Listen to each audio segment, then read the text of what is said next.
Hello. So there's often a lot of discussion on here about rating systems and whether or not certain books deserve five-star ratings, if a certain genre can even achieve a five-star rating. And so I just wanted to throw my 2 cents into the mix, mainly so that you can get an understanding of how I rate books. If you'd like to take recommendations from me, then you'll maybe understand where I'm coming from. Because I personally approach each genre differently. I have sort of in my mind a specific set of criteria that I look for in each genre, and I haven't written it down, but maybe I should. So, unfortunately, I think for some people on here, when they say certain genres don't can never achieve a five-star rating, the two I see critiqued the most, the two genres I see sort of gate kept the most from a five-star rating are romance and thrillers. And while I think it can be difficult to achieve a five-star rating in those genres, I don't know if it's necessarily more difficult than any other genre. And I certainly don't think that other genres are superior in craft, emotional impact, the ways that they're bringing stories to life. I simply resent that notion, and I think it comes from a place of elitism and often sexism. The entire romance genre as a whole is pretty significantly looked down upon. And yet I think it takes true skill to craft a believable romantic relationship between two individuals that also encapsulates an emotional character journey for two characters as they grow and change in themselves and as they fall in love. Not to mention that I think many of us who have dabbled or who are really big fans of romance, it's hard to write sex. There's a lot of cringy smut scenes out there, and I think that just because that might not be a thing in a book that you appreciate doesn't mean it doesn't take skill to write. So, anyway, I adore epic fantasy. I love high fantasy. However, I think part of the reason why it took me a little bit longer to get back into it is because I hated this feeling of elitism within people on the online space that think that high and epic fantasy is the end all be all. It's the only genre that deserves a five-star rating and everything else is less than. Simply fuck that. I do not agree with that. So, anyway, disclaimers done. If you've made it this far, for me, let's take romance, since that's one of the ones that I'm talking about. To achieve a five-star rating for me, you have to demonstrate two solidly developed characters. Oftentimes in romance, we have one character, say the female main character, who is really grounded in a deep identity of herself. She's going on this journey, she's experiencing something real, and then her romantic partner, typically a man, but obviously not always, is often very flat. He's there to be hot. And I think that the best romances have deeply richly written characters from both sides of the romantic duo. And that will, for me, that's something I'm tracking and that will contribute to giving a five-star rating. Another one for me is dialogue. If these if they're talking like normal people, if I feel like I am overhearing a conversation between two real people, that's really important to me. There's a lot of cringiness I think that can come about, especially as we write to tropes instead of writing to theme or writing to stories. Um, so good, rich, real dialogue is really important to me. Pacing, are things happening quickly? Are we making progress towards a certain endpoint?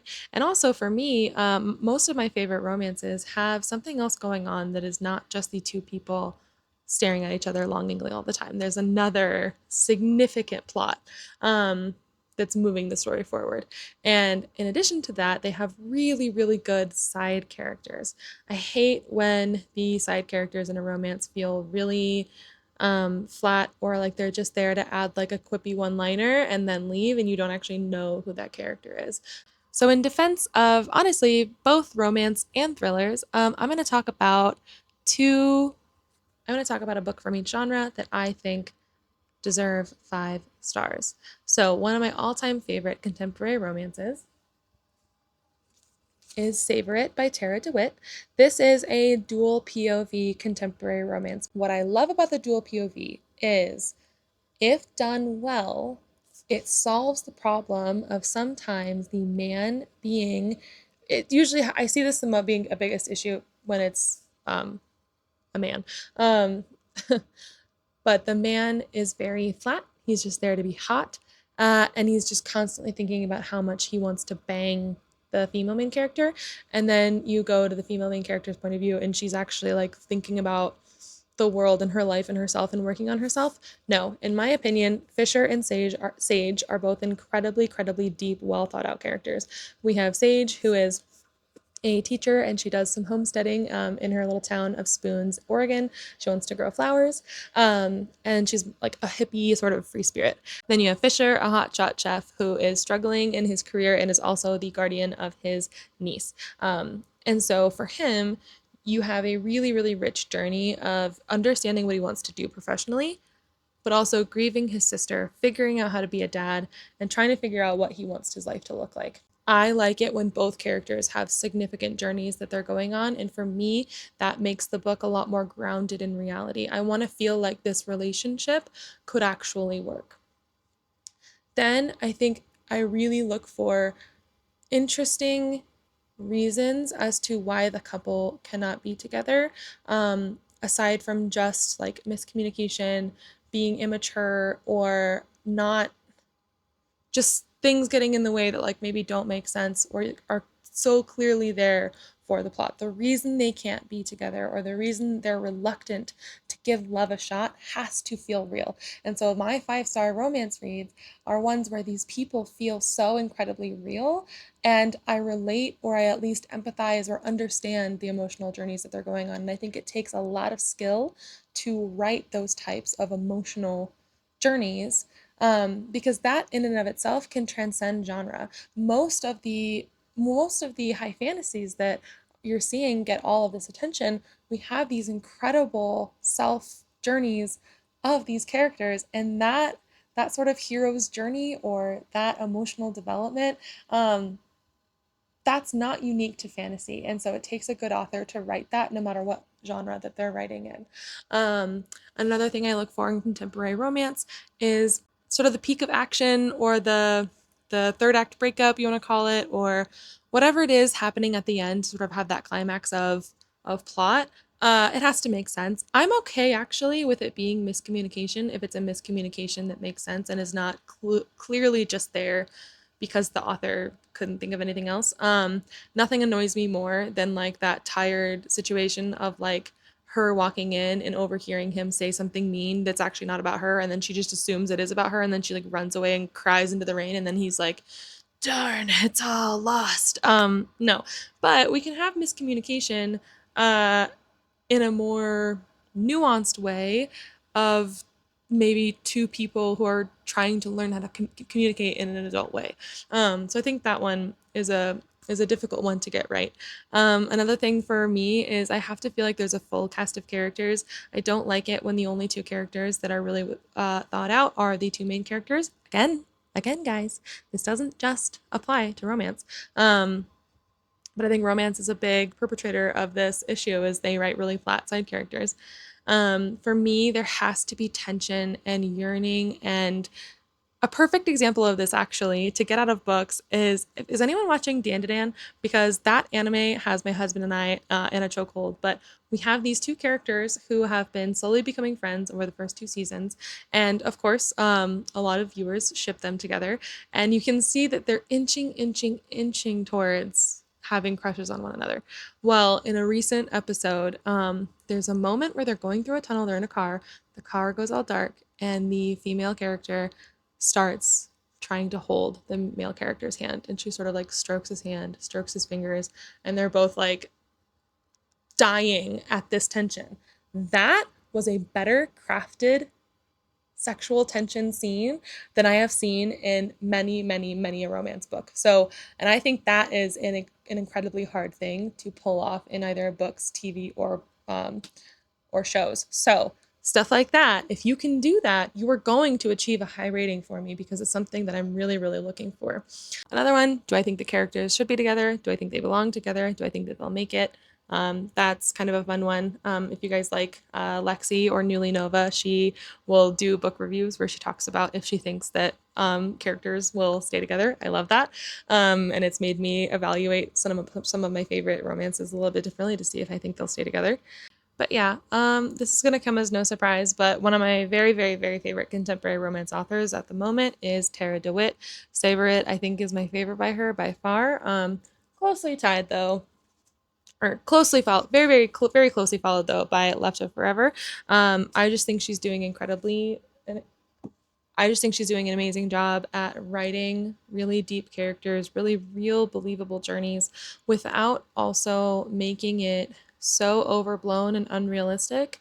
Um, the struggles that these characters are going through um, are more on a smaller scale. They're not sensational. Not everyone has this like hugely tragic backstory where their husband was captured and taken or whatever, which is fine. But like, um, for example, in Savor It, Sage is learning to be less of a people pleaser, and she's learning to open up and ask for help and be more true to who she is instead of matching herself to other people around her. And so it's more granular concepts like that I think truly speak to a reader, because those are things that us normal people are going through. And so that is what really stands out to me when I'm reading a romance, and what will earn it a 5 star from me. When I'm thinking of mysteries and thrillers, one of my favorites that I just read this year is Kill for Me, Kill for You by Steve Kavanaugh. This book was incredibly tightly paced. It was creative. It was twisty.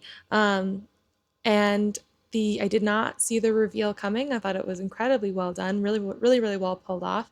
And then it had the perfect balance between an open ending and a solid conclusion that I think made for a really satisfying ending. I can't talk too much about why that one worked really, really well, but for me, for a thriller to succeed, it has to have, again, we're gonna hear a theme here: strongly written characters, a clearly developed plot, and then the biggest one that stands out for me for a thriller is the twists and turns have to make sense.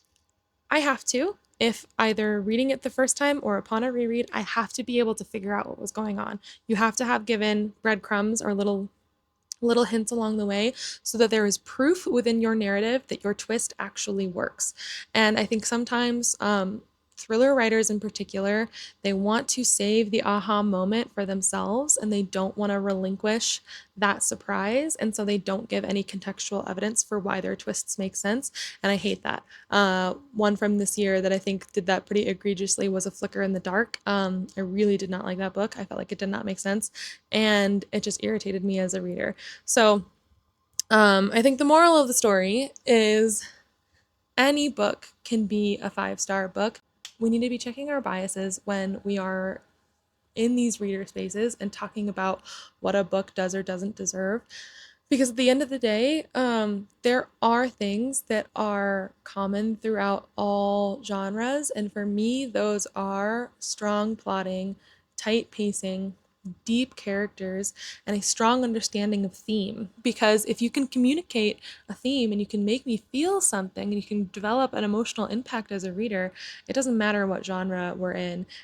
So yeah, a lot of people will say that like something like a sci-fi or a fantasy takes more work because you have to put more time into developing like a magic system or world building, and other genres that take place in our reality don't have to do that, and so those books are easier to write. And I say no. I think that is too simplistic of a view to look at it. I don't think that you can say one is easier than the other, when I truly believe that certain elements of these stories, of any story, are incredibly difficult to write. Like I said, deep emotional journeys, a romantic connection, characters changing and growing, conflict between individuals that feels real and feels like it could happen between you and a real person, dialogue that doesn't feel stilted and cringy. I mean, I just honestly find it incredibly insulting to say, "Oh, you don't write fantasy, so it's not as hard." I just don't think that's true. I think anyone who writes a book has pulled off a massive feat, and we need to stop shitting on genres in order to make ourselves feel better. And I say this as someone who reads a lot of high epic fantasy. So yeah, that's my 2 cents. I love all genres, and I wish more people would give other genres a shot and realize the skill and talent it takes to write truly any book. So, yeah, that's it. Bye, guys.